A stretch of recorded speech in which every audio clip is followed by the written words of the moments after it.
Real site is one of many locations along the Camino Real that we have documented.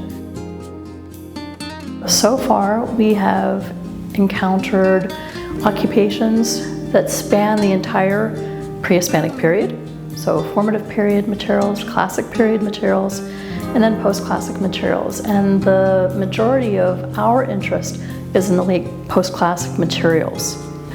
It is possible that some of the occupations that we have associated with the late post-classic date to the very early colonial period.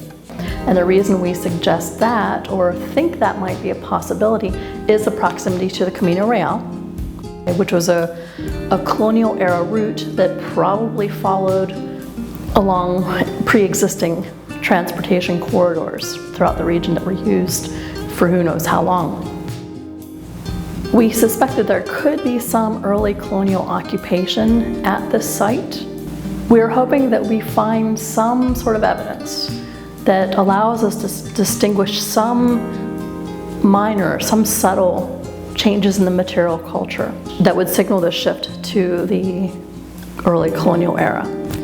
One of the things that is starting to become fairly clear from other studies in Mesoamerica is that there was quite a lot of continuity from the post-classic period to the colonial period. In the central Mexican highlands, there was a whole lot of continued use of post-classic ceramic styles in the early colonial period. So I suspect that's one of the things that's making our job a little difficult. It's hard to find evidence for the colonial period. So it's not just the sudden shift to European styles of materials, glaze, ceramics, metal, things like that.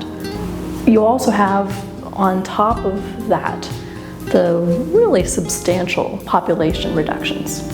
So identifying where there is continuity, where there is change, it's tough.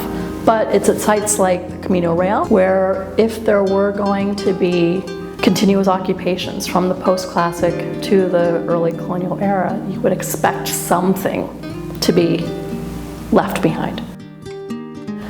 This Camino Real site is also about directly across the Rio Tecolapan from a site that we have previously worked at called Mazapa. Mazapa was a very large mound center that primarily dates to the late post-classic period, and this seems to be an occupation that was somehow associated that is on the north bank of the river. And one of the things that we will be assessing is just what relationship existed between this site and Mazapa, if it was completely separate, which I doubt, if it was somehow a subsidiary of that other site, or if it was just a continuous occupation that just happened to span the river. We have found several things that are quite interesting. In particular, in several of the units, we have found that the occupants of the site were really heavily modifying the naturally occurring laja, which is a type of consolidated ash deposit that underlies the area. They were cutting the laja out. They were creating blocks in some instances, okay, and using these for some constructions. And we're still trying to figure out exactly what those constructions were. Maybe there are houses, maybe there are other types of structures, we don't know.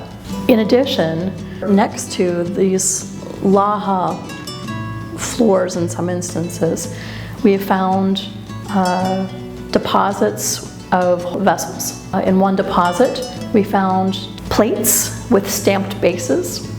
These are what we refer to as fondo sellado. And next to those, we also found the lower portions of a pit, probably a trash pit or some sort of storage pit that was full of carbonized maize cobs. So that was really interesting.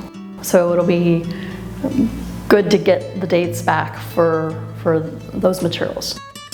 One of the reasons why studying a site like this Camino Real site is important is not just to tease out the occupation, but also because this is not directly associated with a big mound center like Mazapa.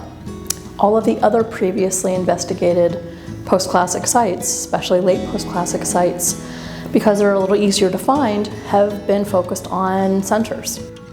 And they were essentially the head towns for polities that they governed. Now, this site, Camino Real site, might be associated, at least loosely, with Mazapa, but it is distinctly not associated directly with mounds, formal architectural complexes, so it might give us a good glimpse of sort of more everyday life to a greater degree than Mazapa did.